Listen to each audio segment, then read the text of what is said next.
Texans have a message for Ted Cruz. Stay your ass in Cancun. Check it out. Leave your comments, ding the bell, share it with your friends, and subscribe to our channel. Blair Erskine is, if I'm pronouncing that right, B-L-A-I-R-E, E-R-S-K-I-N-E. If you want to check her out on Twitter, she's, in fact, I'm going to follow her as soon as I get off the air here. She just posted it was a joke, right? She posted this presentation as if it was, and I assume it's her, as if she was Ted Cruz's spokesperson, saying to the camera, yeah, Senator Cruz is in Cancun right now, but you know, here at his office, we say, big whoop. Senator Cruz deserves to relax, unwind, unplug, recharge, you know, like you would a power outlet. And people think it's real. They think it's actually Cruz's office. But here, I mean, this is from parody to reality. Dinesh D'Souza, you know, one of the reliable right-wing trolls who is constantly trying to own the libs, he came out, and this is an actual tweet from Dinesh D'Souza. He said, what could Ted Cruz do if he were here in Texas? I'm hard-pressed to say. If he's in Cancun, that means he's not using up valuable resources of energy, food, and water that could now be used by someone else. This is probably the best thing he could do for the state right now. Well, yeah. Having Ted Cruz leave is always the best thing you can do for any state. It's the best thing that could happen to America. I mean, here we have one of America's leading conservative pundits saying Ted Cruz is useless. And then now the story gets even weirder.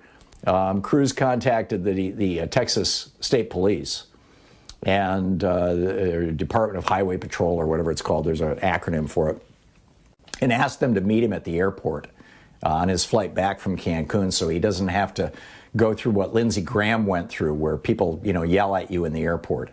He wants them to basically spirit him off the plane down a little stairway that they have next to the plane, you know, that the service people use, and stick him in a cop car and take him out of there. I don't know if the police are going to do it or not, or if they have done it or not. I don't know if he's still in the air or if he's already landed in Texas, but this is hysterical.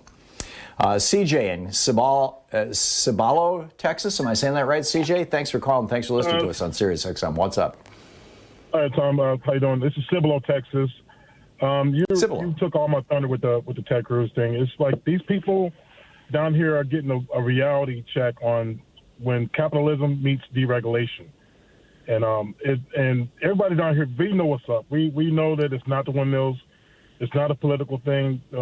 Greg Abbott got on TV that a couple nights ago and tried claiming that crap, and we're all suffering down here. I mean, luckily I got my energy turned back on last night.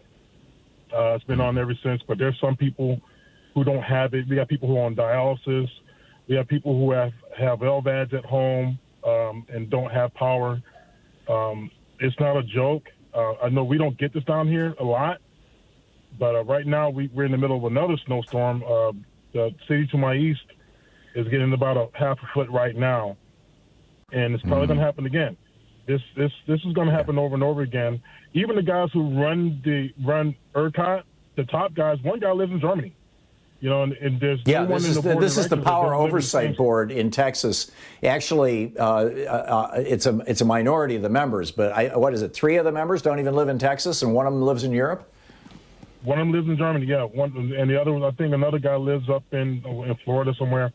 But I don't know what's going on with most of the people out of power are the people of color, poor communities down here. I'm not hearing about anything like the rich communities, like the Dominion and stuff like that. But we get weather like this all the time. It's not like it's been this cold. It's just the fact that they knew this was coming a week and a half out, and you know, they didn't winterize nothing. You know, they have all these windows. CJ, they knew this was coming 11 years out. I mean, or 10 years out. 2011 was the last time this happened, in February. I mean, it's been exactly 10 years since the last time this happened. And then the last time before that was 1989. And the power companies in Texas basically decided that it's more important to shovel their hundreds of millions of dollars a year in profits into the pockets of their billionaire investors than it is to take that money and use it to winterize their systems. It's real simple, unless I'm missing something, CJ. Well, no, you got it right on point. This is the fact that we got a bunch of fat cats here in Texas who will just rather than regulate, they just want to legislate through profits, and that's why Ted Cruz left the state, because he knows he's wrong. He denigrated us he denigrated California last year when almost burned to the ground, and here we are, needing help 2 weeks out from wanting to secede from the union, which is ironic. Now we want help. Right. But I hope Ted Cruz already went out to the 5 apps and tried talking to him. His boards are full. You can't even talk to him. But if he hears this show right now, tell him, Ted Cruz, stay your ass in Cancun.